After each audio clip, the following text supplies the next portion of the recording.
When Sanford and Son premiered on NBC in 1972, few could have predicted how deeply it would reshape American television.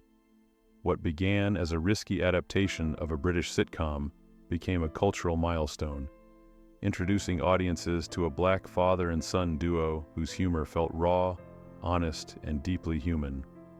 Red Foxx, already a legend in stand-up comedy, brought unapologetic grit to Fred Sanford, while the younger and steadier Demon Wilson grounded the show as Lamont. Their contrast created a rhythm that felt authentic rather than forced, a balance of chaos and restraint that audiences immediately embraced.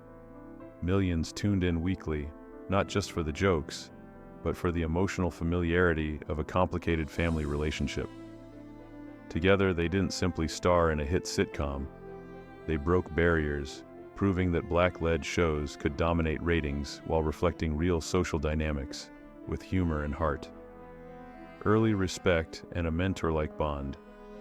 In the early seasons, the relationship between Red Foxx and Demon Wilson extended beyond the camera in meaningful ways.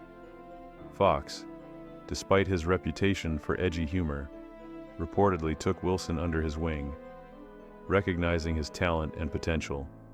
He pushed for Wilson to receive proper billing and respect as a co-star rather than a background presence. For Wilson, still finding his footing in Hollywood, Foxx's support felt validating and personal. Their bond mirrored the dynamic audiences loved on screen, an older, hardened figure guiding a younger man through unfamiliar territory. During this period, there was genuine warmth between them, marked by mutual respect and shared ambition. It seemed like the beginning of a long-term creative partnership built on trust, loyalty, and shared success, with both men benefiting from the show's meteoric rise in popularity. Success brings pressure and unequal treatment. By 1974, Sanford and Son was one of NBC's top-rated programs, but success brought new pressures, particularly for Red Foxx. As the show's undeniable centerpiece, Foxx became increasingly aware of disparities in how he was treated compared to white television stars with similar ratings. Issues around salary, working conditions, and professional respect began to weigh heavily on him. For Foxx, these concerns went beyond money. They symbolized a deeper frustration with systemic inequality in the industry. He felt undervalued despite delivering massive success for the network. These unresolved tensions slowly began to affect the atmosphere on set. While audiences continued to laugh, the behind-the-scenes reality was becoming more strained, setting the stage for a conflict that would permanently alter the relationship between the show's two leads. The walkout that changed everything. The tension reached a breaking point in 1974 when Red Foxx walked off the set in protest, a decision that stunned both NBC and the public. The network responded by suspending him and temporarily writing Fred Sanford out of the show. In his absence, the series attempted to move forward, introducing new characters to fill the void. Demon Wilson suddenly found himself in an impossible position. As the remaining lead, he became the face of the show during one of its most unstable periods. Publicly, Wilson maintained professionalism, expressing hope that Foxx would return. Privately, however, the situation placed enormous pressure on him. He was bound by contract and responsibility, yet caught between loyalty to a mentor and the reality of sustaining his own career. That tension quietly reshaped how Foxx viewed him. Loyalty, obligation, and unspoken expectations. From Red Fox's perspective, Wilson's decision to continue working felt like a betrayal. Foxx believed solidarity meant refusing to carry on without him, using collective pressure to force NBC's hand. Given Fox's earlier advocacy for Wilson, he expected unwavering loyalty in return. Wilson, however, saw the situation differently. He was still building his career, navigating contracts, and facing the reality that walking away could permanently derail his future. What Foxx viewed as disloyalty, Wilson viewed as survival. Neither man openly resolved these conflicting expectations, allowing resentment to quietly take root. Their silence toward each other spoke louder than any argument. When Foxx eventually returned after renegotiating his contract, the show regained its momentum, but the emotional bond between the two men had already fractured beyond easy repair. A changed dynamic after the return. Although Fred Sanford's return restored the show's familiar energy on screen, the atmosphere behind the scenes was never the same.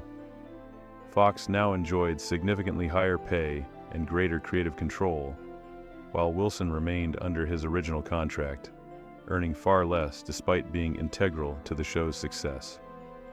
This imbalance created quiet resentment. Wilson felt undervalued, especially after carrying the series during Foxx's absence, while Foxx grew increasingly focused on asserting his authority. Conversations became shorter, interactions more transactional. The warmth that once defined their partnership was replaced by emotional distance. Cast and crew sensed the shift, describing a set filled with tension and careful navigation. Despite their professionalism, the relationship had become purely functional, sustained by obligation rather than trust, even as audiences continued to enjoy their on-screen chemistry. The end of the show and a permanent divide. When Sanford and Son concluded in 1977, it marked not only the end of an iconic sitcom, but also the final chapter of Foxx and Wilson's working relationship. Once the camera stopped rolling, so did any remaining connection between the two men. There were no reconciliations, no shared reflections, and no attempts to rebuild what had been lost. Each moved forward on separate paths, carrying unresolved feelings that neither chose to publicly unpack. The absence of closure turned their partnership into one of television's most quietly tragic stories. What audiences remembered as a loving father-son dynamic stood in stark contrast to the reality of two men who drifted apart under the weight of pride, disappointment, and unspoken hurt. Their silence became as much a part of the show's legacy as its laughter. Diverging paths, comedy and faith. After the show ended, Redd Foxx returned to stand-up comedy and television projects that reflected his unapologetic style, while Demond Wilson took a dramatically different path. Disillusioned with Hollywood, Wilson turned toward faith, eventually becoming an ordained minister. He spoke openly about his belief that fame had distanced him from what truly mattered. For Wilson, leaving the industry was not an act of bitterness, but one of conviction. He dedicated himself to preaching, writing, and spiritual work, rejecting opportunities that conflicted with his values. This transformation further solidified the divide between him and Foxx. While Foxx remained firmly rooted in entertainment, Wilson closed that chapter of his life entirely, choosing purpose over applause and inner peace over public recognition. The funeral absence and lingering questions. When Redd Foxx passed away in 1991, fans expected Demond Wilson to appear at the funeral as a symbolic reunion of television history. His absence shocked many and reignited speculation about their fractured relationship. Years later, Wilson addressed the issue simply, stating that they were not speaking at the time and that he had his reasons. There was no dramatic explanation, no attempt to rewrite history. That quiet response reflected who Wilson had become, a man no longer defined by public expectation. The lack of reconciliation remains a poignant reminder that even legendary partnerships can end without closure. While audiences continue to celebrate Fred and Lamont Sanford as a beloved duo, the real story behind the scenes is one of complicated humanity, unresolved pain, and the enduring consequences of silence.